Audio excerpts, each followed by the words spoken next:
Fala pessoal, sejam bem-vindos ao canal Arena Ambiental. Hoje com a presença do professor Dr. Silvio Sasaki, da Universidade Federal de São Paulo, do Instituto Mar. Hoje a gente vai ter um papo muito legal sobre geoquímica marinha e poluição oceânica. Dr. Silvio, seja muito bem-vindo ao canal Arena Ambiental e eu queria começar esse bate-papo fazendo uma pergunta, O que é geoquímica marinha e o que é poluição oceânica? Como que a gente pode fazer essas definições? Obrigado aí pelo convite ao Bruno aqui. Bem, a geoquímica marinha é uma ciência que estuda a composição química da água do mar, dos sedimentos, dos organismos, das partículas que ficam em suspensão na água. Então, ela estuda essa química aí dessas substâncias e a interação que elas têm com o sedimento marinho, se ela fica grudada no sedimento, essas substâncias, também a interação dessas substâncias com os organismos que existem no oceano, ou se alguma parte, de repente, se desprende ali da coluna d'água, da água, e vai para a atmosfera. Então, é uma ciência, sim, que dentro do oceano abrange muita coisa, a geoquímica marinha. Claro, trabalha bastante com o sedimento ali de fundo do oceano, mas e todas essas interações químicas que existem. Doutor Silvio, agora uma coisa, a gente fala muito sobre poluição marinha, qual que é a diferença entre a poluição marinha, como a gente conhece, e uma poluição química? Bem, na literatura, muitas vezes nem é tão diferenciado o que é contaminação do que é poluição. Mas, no geral, a contaminação é alguma substância que está ali no ambiente em concentrações normais, assim, que não deveria estar lá, mas existe essa substância. Então, ela está, por exemplo, aquela água está contaminada com determinada substância que detectaram. Ainda não numa concentração, de repente, acima da legislação. E a poluição seria essa substância em níveis maiores do que o permitido e que podem causar, por exemplo, efeitos danosos no organismo. Por exemplo, você tem ali no estuário, uma substância que foi detectada e pode, por exemplo, estar afetando os peixes do lugar, de repente afetando o ciclo de vida daquele organismo. Então, na verdade, a gente está falando de poluição, poluição química. A substância em determinada concentração está afetando o organismo e causando problemas ali, por exemplo, no ciclo de vida. E a contaminação, na verdade, é a detecção daquela substância que ainda não está causando algum tipo de efeito, na biota, no ecossistema. Doutor Silvio, agora, é uma coisa interessante, Eu sempre trabalhei com área de resíduos, E eu entendo como os resíduos chegam lá até o oceano. Mas falando de poluição química, quais são as fontes, dessa poluição? Bem, em relação aqui aos oceanos, no caso aqui, as principais fontes, por exemplo, são rios, Os rios que carregam as substâncias até o oceano, desaguam no oceano, canais, galerias de água fluviais, drenagem urbana, emissários submarinos, escoamento de tudo isso via água da chuva. Então, essas são algumas fontes aí, dos contaminantes para o oceano, no caso, Por exemplo, na agricultura, você tem muita substâncias de fertilizantes que podem ser carreados via chuva para o rio, e o rio, deságua no oceano. Então, essa é uma das formas que a substância pode ali chegar no oceano. Ou substâncias que evaporam, que são muito voláteis, elas acabam sendo transportadas pela corrente atmosférica, precipitam ali no oceano, então é uma das fontes aí também de transporte dessas substâncias até o mar, Agora, doutor Silvio, com essa explicação, me vem à cabeça a seguinte pergunta. Esses poluentes são transportados até o oceano, provavelmente há transporte também de poluentes perigosos, como metais, né, pesados, mercúrio, por exemplo. Né? Quais são os poluentes que de maior atenção nesse momento, né, que devemos ficar preocupados? Na verdade, né, como já foi citado aqui, existem substâncias perigosas como esses metais, né, como mercúrio, cromo, cádmio, zinco, que sim são preocupantes. Por exemplo, um exemplo deles é o mercúrio. Na verdade, o mais preocupante é o mercúrio orgânico, né, o metilmercúrio, como, por exemplo, na história aí da ambiental, existe o problema da Baía de Minamata, onde existiu aí essa contaminação dos peixes da população por mercúrio. Mas também existem outras substâncias problemáticas, como os poluentes orgânicos persistentes, né, que persistem por muito tempo no ambiente, acabam contaminando os organismos, acabam contaminando a coluna d'água, acabam contaminando as pessoas que se alimentam aí, né, dos organismos do mar. Hoje em dia é muito falado sobre os microplásticos, né, que são plásticos menores do que 5 milímetros, oriundos de algumas fontes aí. Então, é um dos problemas aí, nesse caso aqui, a poluição por plásticos atualmente é bem problemático mesmo, porque já está atingindo não só a água, como a alimentação aí das pessoas. Então, atualmente, um dos grandes problemas aí são os microplásticos na biota, né? Doutor Silvio, você falou assim, poluente persistente, né? Isso me faz lembrar de poluentes orgânicos persistentes, que eu acho que é isso que você falou. O que são, né, esses poluentes orgânicos persistentes? Bem, o que são os poluentes orgânicos persistentes? A sigla é POPs. São substâncias que foram criadas, sintetizadas, né, na linguagem química, né, foram criadas para uma determinada função. No caso aí, por exemplo, na agricultura, criaram pesticidas, que são esses poluentes orgânicos persistentes, que deveriam persistir e persistem, né, no ambiente para eliminar as pragas ali da lavoura. Então, sintetizaram, criaram essa molécula para combater as pragas. Ou, por exemplo, algum vetor de doença, como, por exemplo, a malária, né? Então, criaram essas moléculas para combater determinadas doenças ou problemáticas na agricultura. O grande problema é que é persistente, né? Então, depois que cumpre sua função, por exemplo, ali na lavoura, ela continua percolando no solo, né, contaminando ali o solo, dependendo da profundidade, um lençol freático, né, água subterrânea, né, que é a maior fonte de água doce do planeta.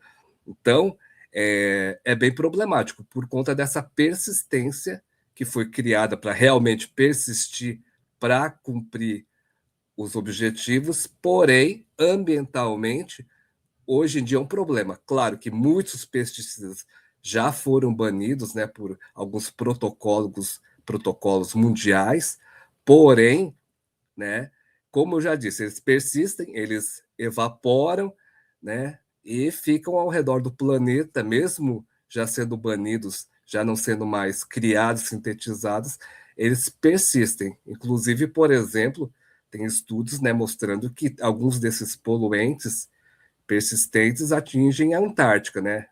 Aquela parte ali da vegetação, musgo, líquen, por conta dessa evaporação, essa volatilidade, eles acabam atingindo, por exemplo, até, né, a Antártica, né? Um ambiente onde, teoricamente, não deveria chegar, já que não tem uma plantação, né? Mas, devido a essa característica deles evaporarem muito fácil e lá na Antártica acabarem precipitando, então você encontra esses poluentes até mesmo nesse local. Doutor Silvio, eu vou aproveitar, né, a sua experiência aqui e porque você falou sobre microplástico, né?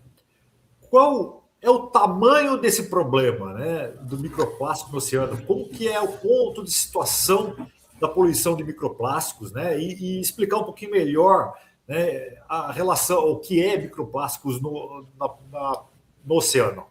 O microplástico são partículas de plástico, né, desses polímeros, que tem tamanho menor do que 5 milímetros.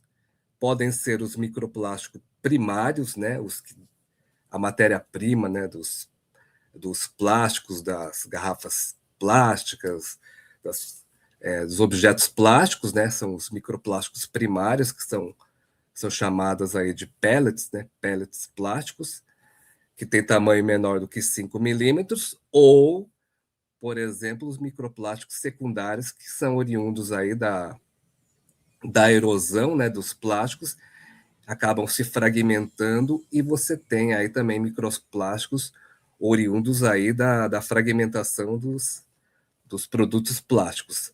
Também existem microplásticos, né, em produtos de limpeza pessoal, como, por exemplo, esfoliantes, né?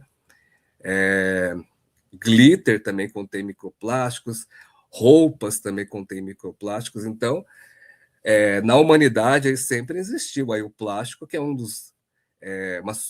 produto aí que auxilia bastante as pessoas, claro. Porém, hoje em dia, essas partículas menores do que 5 milímetros, elas começam a ser detectadas aí no ambiente, na verdade são chamados de poluentes emergentes, mas não é porque começaram a surgir hoje em dia, não. É porque os maiores estudos começaram a ser feitos mais recentemente aí sobre, né, essa questão. Tanto é que ainda já foi detectado microplástico na placenta, né, já foi detectado microplástico no cérebro, porém ainda não se sabe qual que é o grande problema dentro, por exemplo, do corpo humano desses microplásticos. Mas já foram detectados, inclusive, né, no sal de cozinha, né? Tem artigos mostrando microplástico no sal de cozinha. Tem o problema do microplástico em si, que maiores estudos têm que ser verificados em relação à saúde humana, né?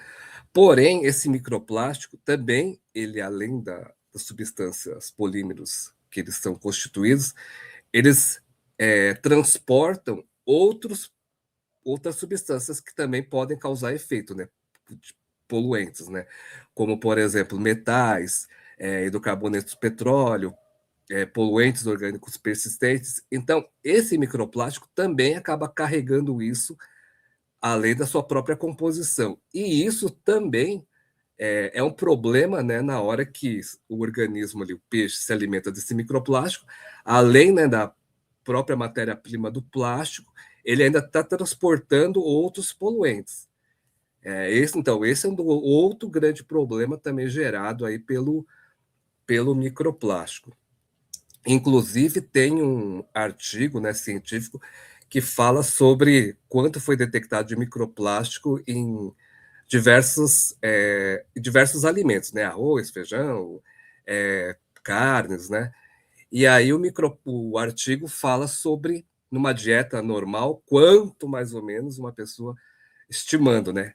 Quanto mais ou menos uma pessoa acabaria consumindo de microplástico, que seria de 0,1 a 5 gramas por semana, o que seria mais ou menos, né, um cartão de crédito por semana, claro, depende da alimentação da pessoa, mas ele estaria consumindo um cartão de crédito por semana de microplástico. Só para você ter uma ideia aí né, que às vezes você pensa, não faz parte da minha vida, mas já faz parte de uma certa maneira, né? Mas, como eu disse, ainda maiores estudos precisam ser verificados em relação à saúde humana para saber o quanto isso está impactando. Mas sim, é um grande problema que existe. Doutor Silvio, eu fiz uma conversa dias atrás, né? Um episódio que foi muito legal e a gente falou e foi falado sobre organismos bioacumuladores, né? É uma coisa muito legal, né? Foi um episódio até que falou sobre Biofábrica de Corais, que é uma startup super bacana. Quem quiser, fique à vontade para assistir. E ele falou sobre bioacumuladores. Como que eu posso correlacionar, né, poluição de microplásticos, poluição química com esses organismos bioacumuladores?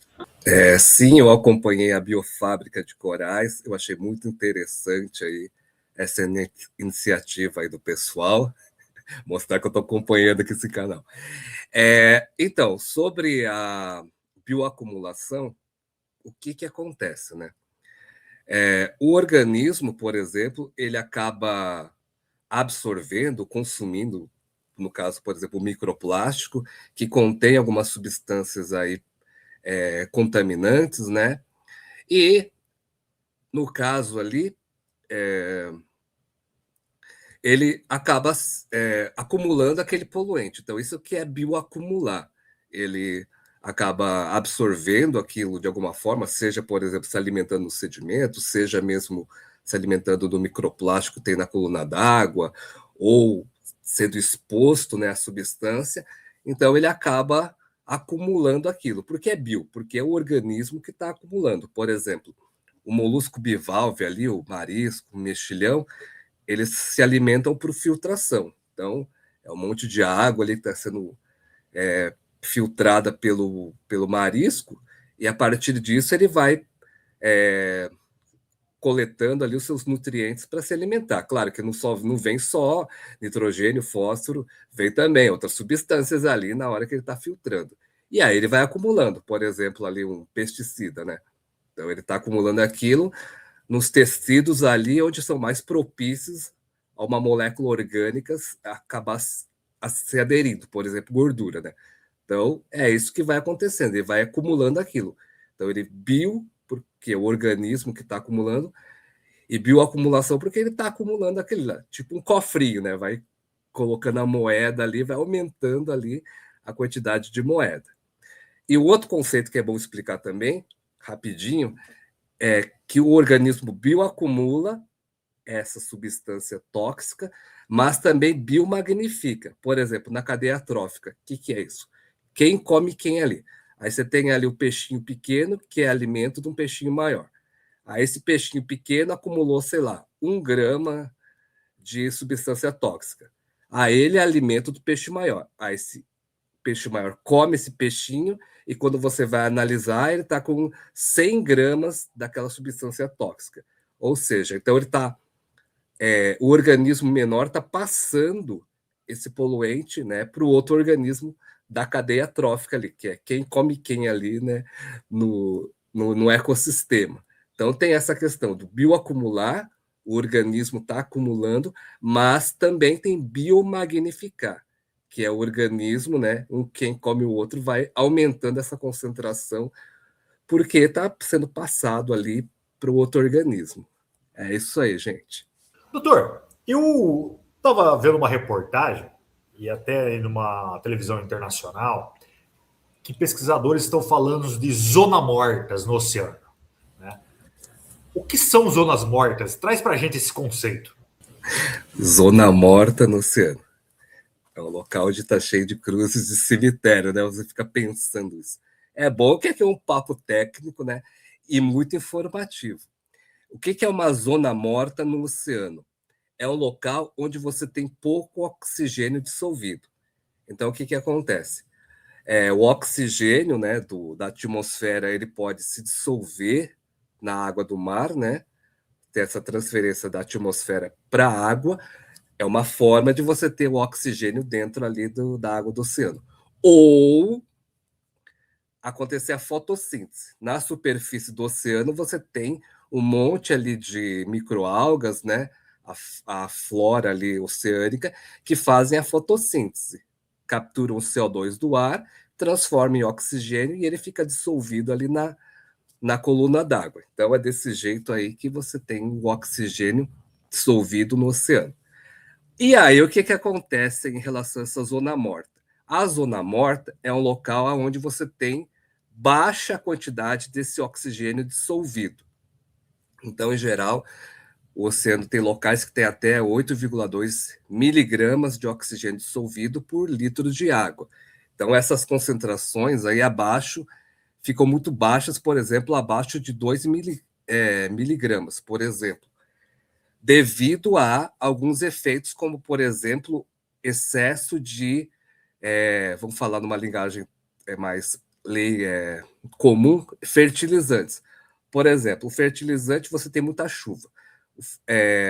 Ele é carreado ali pelo rio, que vai para o oceano, como eu falei. E aí, esse fertilizante tem muito nitrogênio e fósforo, tá? E isso aí acaba gerando aí uma diminuição da quantidade aí de oxigênio na coluna d'água. Esgoto. O aporte de esgoto tem muita matéria orgânica, certo? Aí as bactérias ali do oceano, para quebrar essas moléculas de esgoto, precisam ali também consumir o oxigênio dissolvido. E aí diminui essa concentração. Em relação aos nutrientes, só para terminar. O nitrogênio e fósforo, eles acabam entrando ali no oceano. Estimula o quê? O aumento da quantidade de algas ali no local. Então, esse nutriente aumenta a quantidade de alga, como eu falei, essas microalgas. Essas microalgas morrem e essa decomposição dessa microalga, né, dessa matéria orgânica, é que vai consumindo oxigênio. Então, essas zonas mortas é locais aí onde você tem esse excesso de nutriente que gera esse afloramento, essa quantidade maior de matéria orgânica, que consome mais esse oxigênio, né, a níveis mais baixos. E essa condição aí, onde você tem uma concentração baixa de oxigênio, é chamado de hipóxia. Tem uma outra palavra aí que é chamada de anóxia, um outro termo.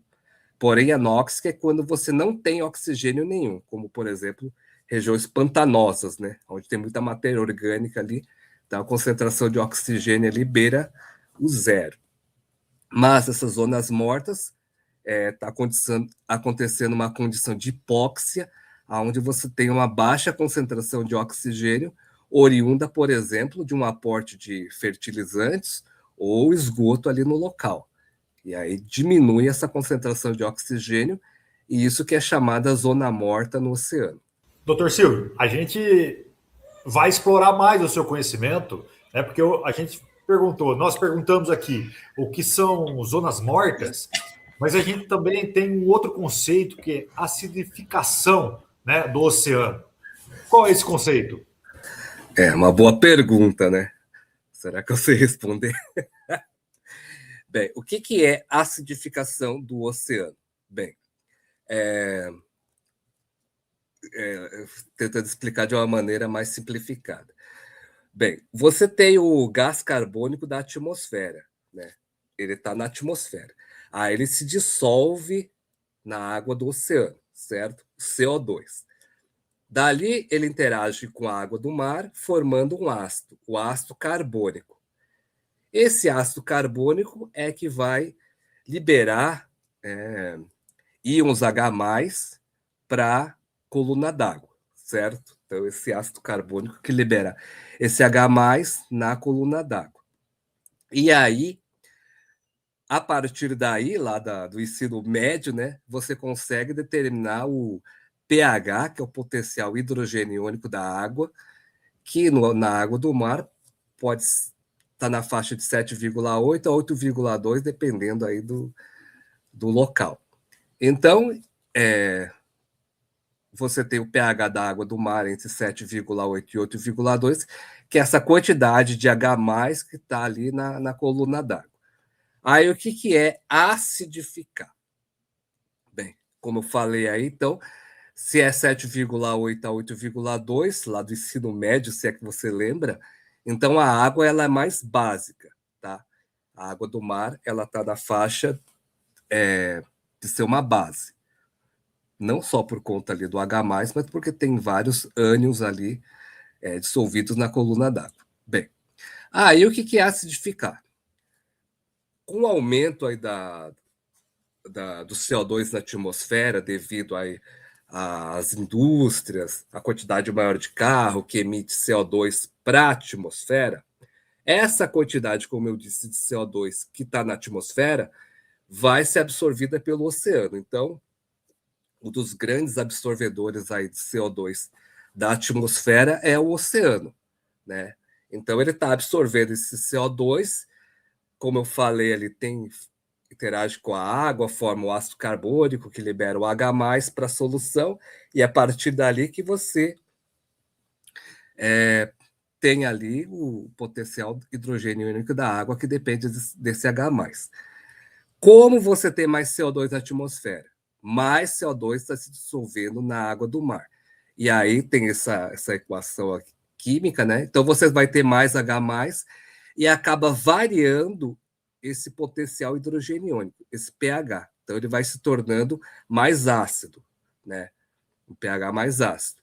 E aí, é por isso que está sendo chamado de acidificação, por conta dessa quantidade maior de CO2 na atmosfera, oriundo aí do aumento das indústrias, da quantidade de carros que disponibiliza esse CO2 para a coluna d'água e acaba ocasionando esse desequilíbrio, né,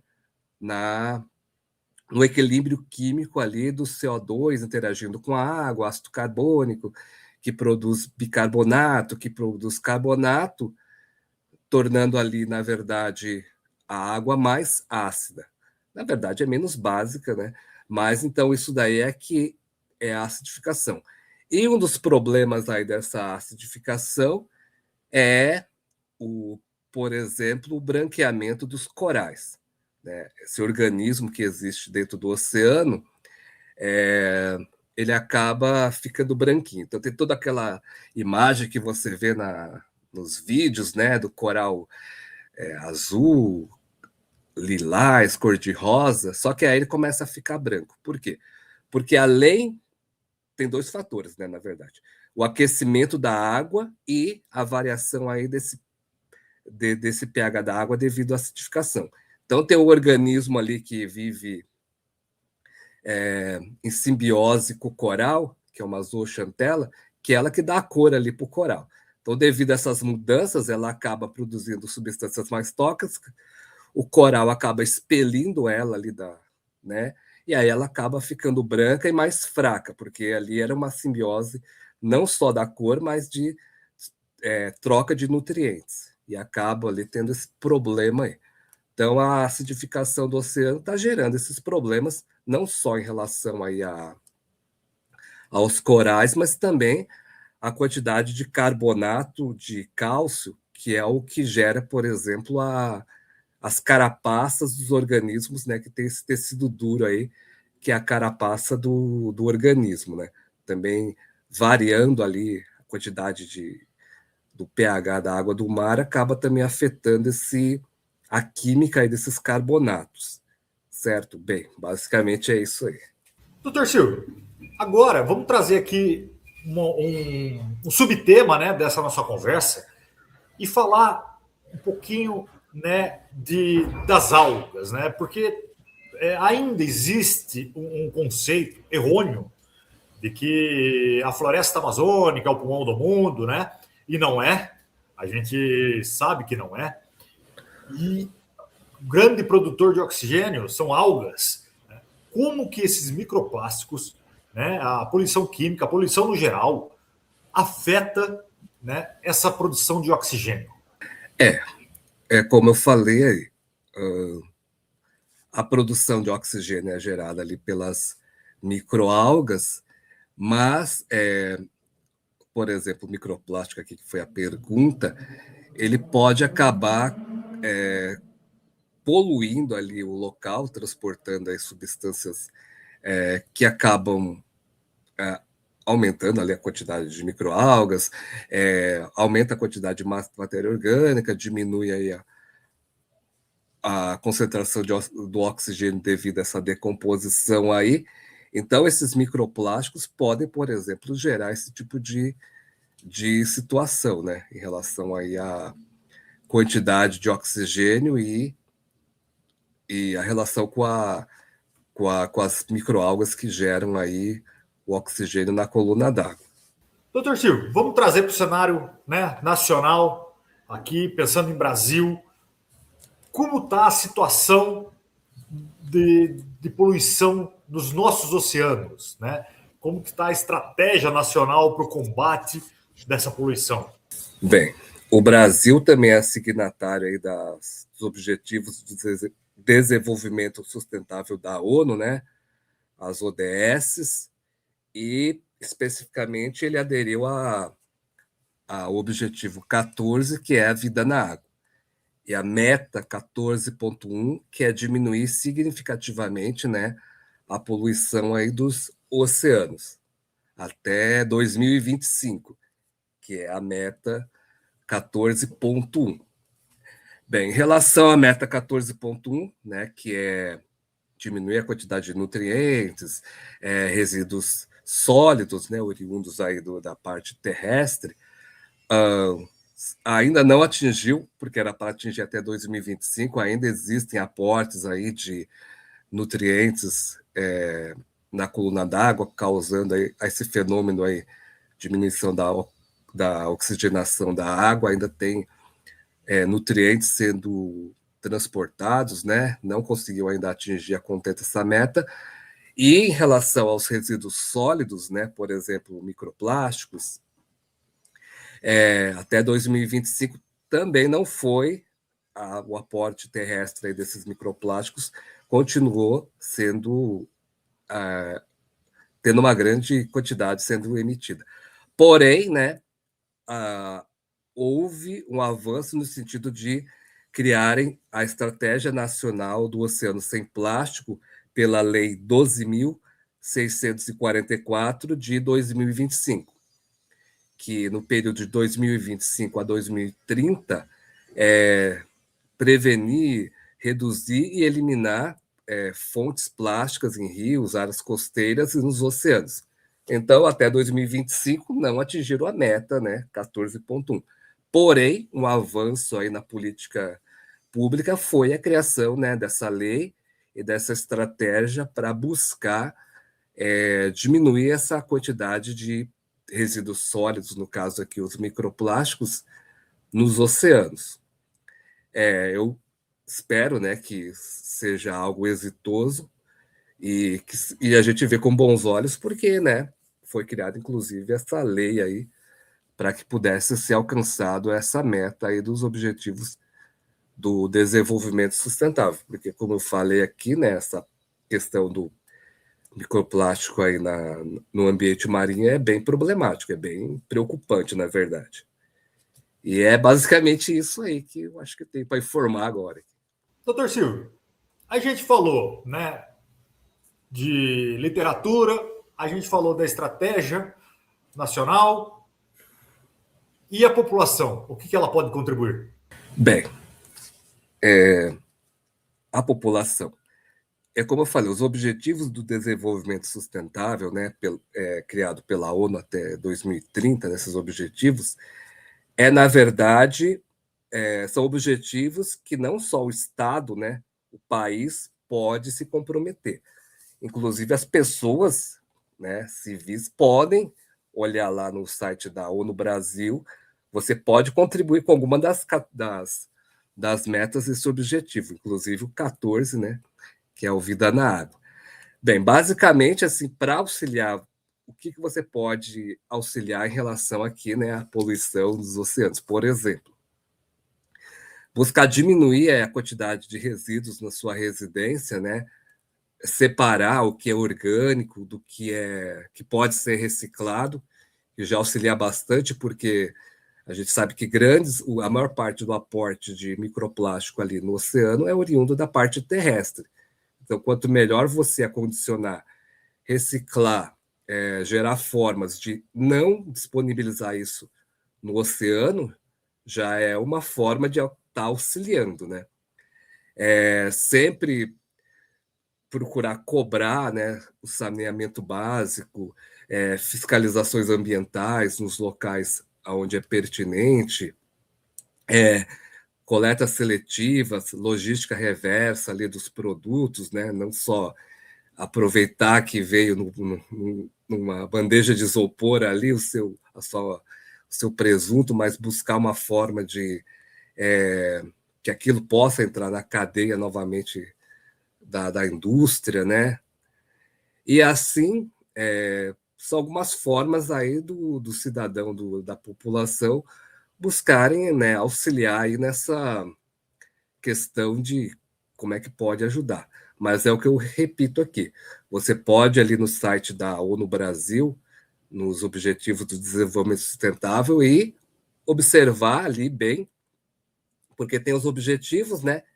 E tem as metas de cada objetivo. E não é só o vida na água, tem a vida terrestre, a diminuição da fome, tem vários outros objetivos. Você pode olhar ali e no que, de repente, você pode contribuir. Não estou falando em escala global, por exemplo, na sua própria rua, né?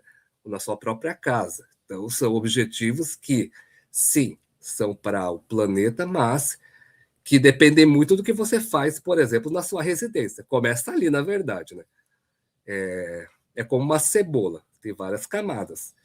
E aí, você fazendo ali, buscando cumprir alguns objetivos dentro da sua residência, já vai auxiliar bastante no global. Doutor Silvio, a gente está chegando ao final, né, mas eu gostaria que você deixasse uma mensagem, né, sobre o futuro dos oceanos, né? Uma mensagem positiva, né? Eu espero. Eu costumo falar muito nas minhas aulas, né, na introdução da poluição marinha, que é uma disciplina que eu ministro, né? Que, na verdade, existe a teoria da diluição infinita, que como o oceano tem muita água, então qualquer coisa você pode jogar no oceano, já que tem muita água, né? Então você vai acabar diminuindo o efeito daquele poluente no oceano. Mas a gente já viu que realmente não é isso que acontece. Tem muitas problemáticas associadas. Na verdade, a mensagem que eu deixo é: procure, né, auxiliar, né, na diminuição aí da quantidade de resíduos sólidos na sua residência, ou, para além disso, buscar a reciclagem dos resíduos, né?